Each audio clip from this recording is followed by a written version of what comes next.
भेदभाव नाय ओ अल्लाह मोर मनत भेदभाव नाय हिंदू की मुसलमान एके अल्लाहर फरमान मोर मनत भेदभाव नाय আপোনালোকৰ মাজত হিন্দু মুছলমানৰ মাজত কিবা भेदभाव আছে নেকি আছে নে নাই মই হেতু দলত কাম কৰো जितु दलत भेदभाव नाय हेतु दलत जिकिरु गाब पारे हेतु दलत बिहु गाब पारे मैं हेतु दलत प्रतिनिधित्व करो जितु दलत नामाजो पढ़िब पारे हेतु दलत हनुमान चालीसाओ पढ़िब पारे हेतु दलत चार्चतो যাব पारे जैने जैन मन्दिरतो যাব पारे সকলোৱে সকলো ধৰ্ম কৰাৰ অধিকাৰ থকা ধৰ্ম নিৰপেক্ষ দলটো হৈছে কংগ্ৰেছ দল আৰু হে মই আপোনালোকৰ ওচৰত এই ধৰ্ম নিৰপেক্ষতা বৰ্তাই ৰাখি অসমত শান্তি বৰ্তাই ৰাখি ভাতৃত্ববোধ বজাই ৰাখি অসমত যে উন্নয়নৰ স্বাৰ্থ যুৱ প্ৰজন্মৰ ভৱিষ্যতৰ স্বাৰ্থ মহিলা অৰ্থনৈতিকভাৱে স্বাৱলম্বিতাৰ স্বাৰ্থ আমি কংগ্ৰেছ দলৰ হাত শক্তিশালী কৰিবৰ কাৰণে মানকাছাৰত আহি উপস্থিত হৈছো অহাকালি মানকাছাৰৰ পৰা মই ধুবুৰী যাম ধুবুৰীৰ পৰা তেজপুৰ ধেমাজি লখিমপুৰ এই গোটেই বিলাকত মই যাম প্ৰচাৰ কৰিবলৈ কিন্তু মই আপোনালোকক এটা কথা আজি অনুৰোধ কৰিছো সময় বহুত বেয়া এনেকুৱা এটা ৰাজনৈতিক বাতাবৰণ সৃষ্টি হৈছে जितु সময়ত ঐক্যবদ্ধভাৱে আমি সকলোৱে কংগ্ৰেছৰ দল আমাৰ হাতৰ ছবিত ভোট দিয়ে আপোনালোকে দলটো পঞ্চায়তৰ পৰা শক্তিশালী কৰি ২৬ত দিছপুৰ বদলি কৰিবৰ কাৰণে ঐক্যবদ্ধভাৱে হ'ব লাগিব লাগিব নে নালাগিব ভোট কংগ্ৰেছক দিবনে নিদিয়ে কংগ্ৰেছ জিন্দাবাদ হয় নে নহয় কংগ্ৰেছ সেইটো দল कांग्रेस दले आमी जेतिया मुसलमान एरियात आहू तेतिया आमाक मुसलमान तुष्टिकৰণৰ दल বুলি কয় কিন্তু নহয় আমি কোনো মুসলমানক তুষ্টিকৰণ নকৰো আমাৰ কাৰণে হিন্দু যেনেকুৱা আমাৰ কাৰণে মুসলমানো তেনেকুৱা আমি ডকাইত হলে মুসলমানকো জেলত যাব দিও ডকাইত হলে হিন্দু জেলত যাব লাগিব বলাৎকাৰী হলে মুসলমানও শাস্তি পাব লাগিব বলাৎকাৰী হলে হিন্দু শাস্তি পাব লাগিব হয় না নহয় হেইটোৱে কংগ্ৰেছ দল আৰু আজি তাৰিখত অসমৰ মুখ্যমন্ত্ৰীৰ ওচৰত কেৱল আইন কানুন কাৰ কাৰণে আছে যদি বলাৎকাৰী যদি মুছলমান হয় জেলত যায় হিন্দু হলে তেওঁ কেছ কেতিয়াও এফআইআৰ ৰেজিষ্টাৰ নহয়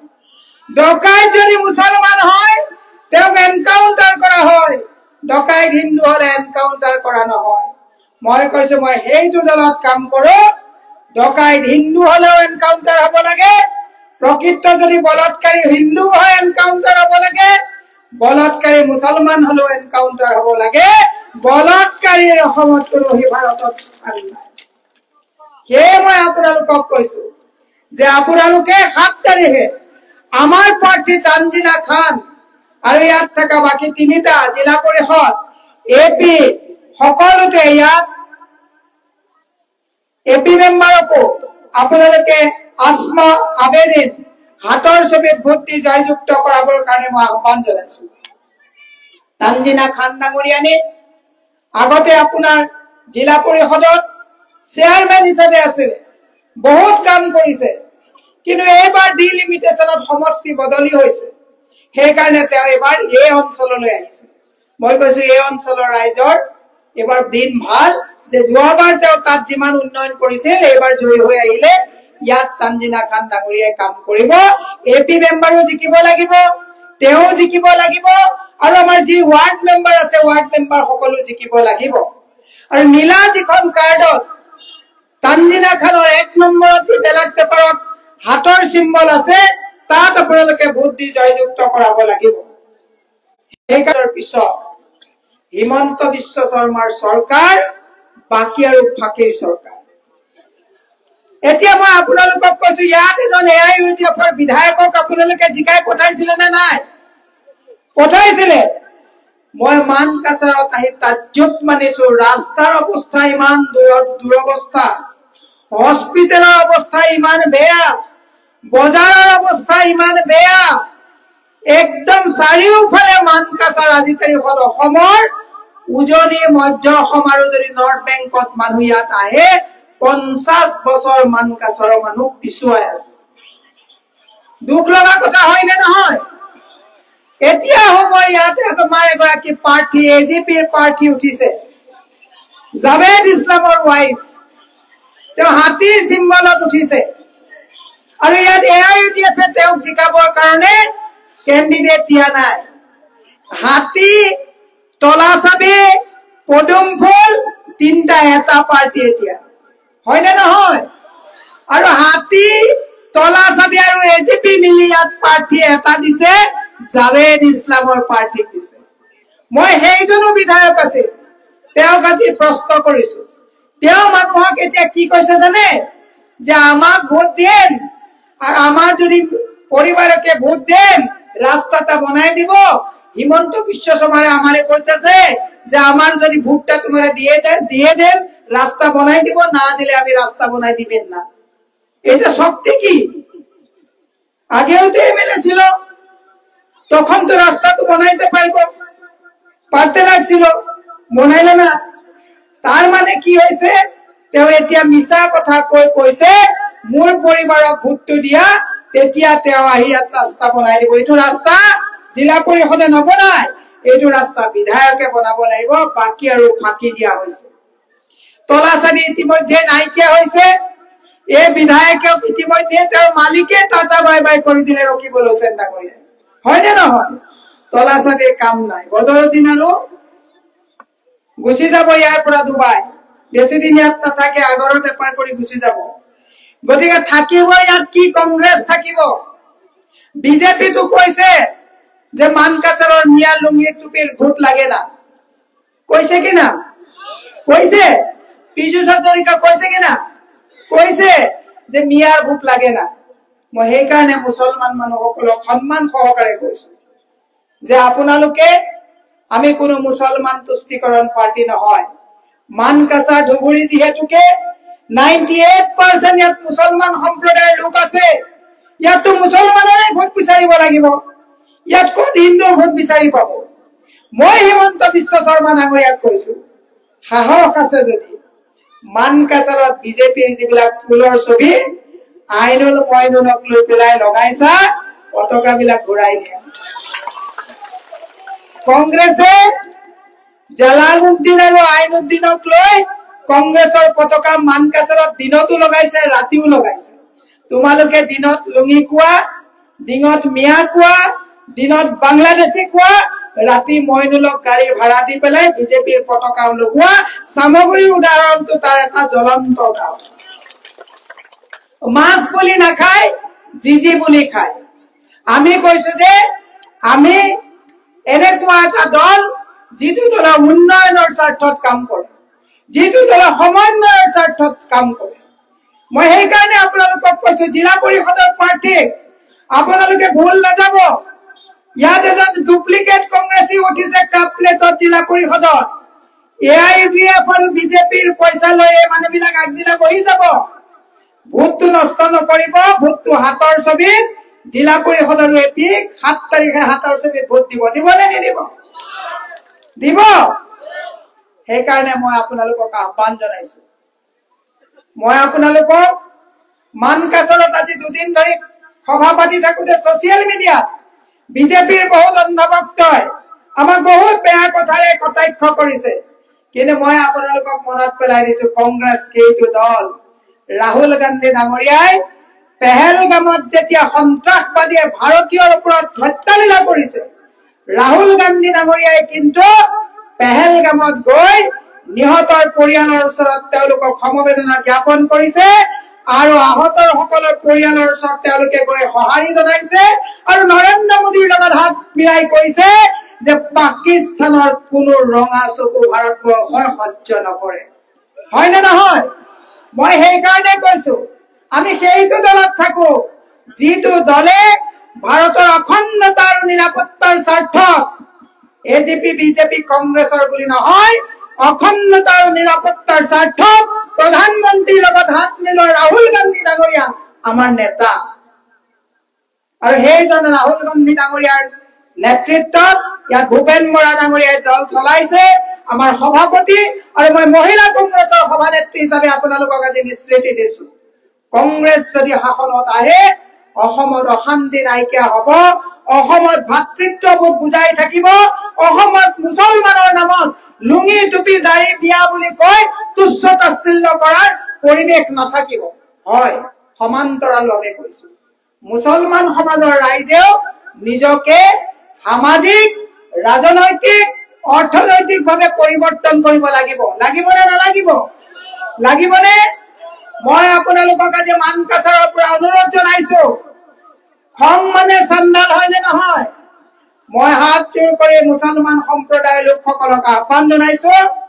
যে মেডিটেশ্যন আমি কৰো, যাতে খং উঠিলে আমি কন্ট্ৰোল কৰিব পাৰো। 5 সপ্তাহ আপোনালোকে নামাজ পঢ়ে নে নপঢ়ে?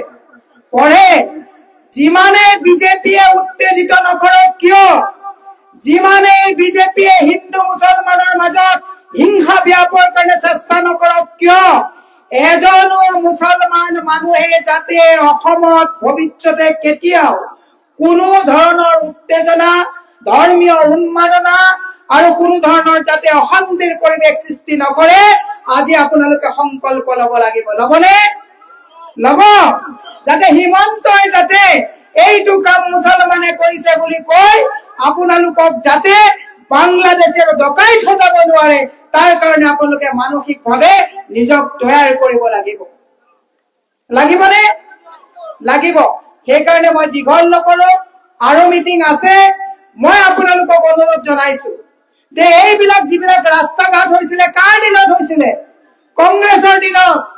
হস্পিটেল যিখন এতিয়াও যদিও বেয়া অৱস্থাত আছে, কাৰ দিনত হৈছিলে? কংগ্ৰেছৰ দিনত। আৰু ইয়াত যিজন জাভেদ ইছলামে এতিয়া ভোট বিচাৰি আহিছে, তেওঁ এমএলএ আছিলে। এআইডিএফৰ যিজন চিকচিকীয়া গালৰ আমিনুল ইছলাম, তেওঁ বিধায়ক হয়। সুপাৰীৰ 60-40 35% কমিশন ভাল বুজি পোৱা, ৰাস্তা বনাবৰ কাৰণে বুজি নোপোৱা। এই বোল্ডাৰ যে যায় ট্ৰাকত 5000কে কমিশন ভাল বুজি পোৱা, কিন্তু ৰাস্তা বনাব লাগে বুলি বুজি নোপোৱা। তোমাৰ যেতিয়া সমষ্টিৰ মানুহক লুঙি টুপি বুলি কৈ তুচ্ছ তাচ্ছিল্য কৰা, বিধায়কে কিয় উভতি নধৰে যে এই লুঙি টুপিৰ ভোট লৈ পেলাই আমিনুল ইছলাম বিধায়ক হৈছে নে নাই? আপোনালোকক যেতিয়া তুচ্ছ তাচ্ছিল্য কৰে, সেইটো আমি প্ৰতিক্ৰিয়া দিব লাগে নে বিধায়কে প্ৰতিক্ৰিয়া দিব লাগে? বিধায়কে লাগে। এনেকুৱা নিকম্মা বিধায়ক যি নিজৰ জাতি জনগোষ্ঠীক অসন্মান কৰি এটা ধৰ্মীয় উন্মাদনাৰে ৰাজনীতি কৰা বিজেপি দলৰ লগত ৰাতি মিতিৰালি কৰে, তেনেকুৱা বিধায়কক বিদায় দিব লাগে নে নালাগে? মই ৰাইজৰ ওচৰলৈ এৰি দিম। আৰু যদি বিদায় দিব লাগে, তেন্তে 7 তাৰিখে জিলা পৰিষদত আমাৰ তানজিনা খান ডাঙৰীয়াকে প্ৰমুখ্য কৰি আমাৰ বাকী 3টা জিলা পৰিষদ এপি মেম্বাৰ আৰু মেম্বাৰসকলক জিকাব লাগিব। লাগিবনে নালাগিব? এআইডিএফ কৰি লাভ নাই। এতিয়া এআইডিএফৰ বিধায়ক পিকচাৰত নাহে, ফিল্ডত নাহে, কাৰণ তেওঁ মালিকে এতিয়া নাহা হ'ল, মধুভাইৰ প্ৰস্থান হ'ল। গতিকে তেওঁ এতিয়া ফাঁকে ফাঁকে এজিপি যাবনে বিজেপি যাব, অংকটো মিলাই আছে। কিন্তু বিজেপি গলেতো কাম নহব, মানকাছাৰততো বিজেপিক ভোট দিব না। তাহলে ক'ত যাব লাগিব? বিজেপিত যাব না এজিপিত যাব লাগিব? জাভেদ ইছলামৰ পাখি কাটাই গৈছে, এইবাৰতো তেওঁৰ পৰিবাৰ নিজিকে। গতিকে আমিনুলে চিটিং এমএলএ বুলি কৈ এজিপিত লাইন মিলোৱা আৰম্ভ কৰিছে। এজিপি মানে বিজেপি, বিজেপি মানে এআইডিএফ। এইটো হিমন্ত বিশ্ব শৰ্মাই ভালকে জানে। মই শেষত আপোনালোকক অনুৰোধ জনাইছো, শান্তি শৃংখলা বৰ্তাই ৰাখি অসমৰ মুছলমান সমাজে এটা প্ৰমাণ দিব লাগিব যে যিমানেই ৰাজনৈতিকভাৱে উচতনিমূলক কথা হিমন্ত বিশ্ব শৰ্মাই নকওক কিয়, অসমৰ মুছলমান সমাজে মানসিকভাৱে নিজকে তৈয়াৰ কৰিব লাগিব যে ৰাজনৈতিক হাতুৱাৰীৰ যাতে বলি নহয়, সমন্বয় আৰু ঐক্যবদ্ধভাৱে কৃষকসকলে কৃষি কাম কৰিব, যুৱকসকলে ভালকে লিখা পঢ়া কৰিব, ডক্টৰ ইঞ্জিনিয়াৰ হ'ব লাগিব, কৃষকেও কাম কৰিব লাগিব আৰু কংগ্ৰেছ চৰকাৰ আহিলে অসমৰ প্ৰতিজন যুৱক কি হিন্দুৱে হওক বা মুছলমানে হওক শিক্ষিত যুৱকৰ সংস্থাপনলৈ আমি কাম কৰিম হে মই আপোনালোকক দীঘলীয়া নকৰে 7 তাৰিখে পুৱাই সকলো গৈ হাতৰ ছবি ভোট দিবৰ কাৰণে মই আহ্বান জনাইছো আৰু এজন ডুপ্লিকেট কংগ্ৰেছী টিকেট বিচাৰিছিলে টিকেট নাপালে এতিয়া কাপ প্লেটত ভোট বিচাৰি ঘূৰি ফুৰিছে সেইজন কংগ্ৰেছী নহয় কংগ্ৰেছৰ হাতৰ সিম্বল যি আছে এটোৱে কংগ্ৰেছৰ ইলেকশন খেলিছে ভোটটো বিভাজন নকৰিব ভোট বিভাজন হলে আমাৰ ক্যান্ডিডেটৰ কষ্ট হ'ব যাতে ভোট বিভাজন নহয় যিমান ভোট পৰে আপোনালোকে নিজৰ স্বাভিমানৰ স্বাৰ্থ মহিলাসকলক মই কৈছো অৰুণোদয় হিমন্ত বিশ্ব শৰ্মাই ঘৰৰ পইচাৰে দিয়া নাই অৰুণোদয় আপোনাৰ মোৰ কৰ কাতলৰ পইচাৰে হিমন্ত বিশ্ব শৰ্মাই জেপ কাটি কাটি দি আছে এই কথাটো মনত ৰাখিব আৰু শেষত মই মহিলাসকলক কৈছো মিয়াৰ ভোট নালাগে বুলি কৈছে কিন্তু আহি থাকোতে দেখিলো বিজেপিৰ গাড়ী পতাকা লৈ জাভেদ ইছলামৰ পৰিবাৰৰ পতাকা লৈ বিজেপি গাড়ী ঘূৰি ফুৰিছে মই সেই গাড়ীৰ ফটোটো উঠাই আনিছো হিমন্ত বিশ্ব শৰ্মালে টুইটাৰত দি দিম যে মিয়াৰ ভোট নালাগে বুলি কৈ পদুমৰ ছবি লৈ ঘূৰি ফুৰিছা লজ্জা লাগে নে নালাগে আমাক কংগ্ৰেছক মিয়াৰ ভোট লাগে আমি মিয়া বুলি নকওঁ মুছলমান সম্প্ৰদায় বুলি কওঁ আৰু এওঁলোকে মিয়া বুলি কয় কিন্তু এই মানকাছাৰত যেতিয়া জাভেদ ইছলামৰ ওয়াইফৰ গাড়ীত বিজেপিৰ পতাকা লৈ লৈ ঘূৰি ফুৰে তেতিয়া আমাৰ লজ্জা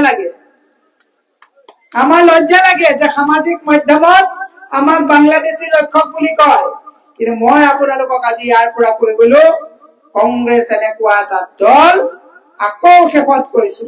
বলৎকাৰী হিন্দুৱে হওক বা মুছলমানে হওক কঠোৰ ভাষাৰে দমন কৰা হ'ব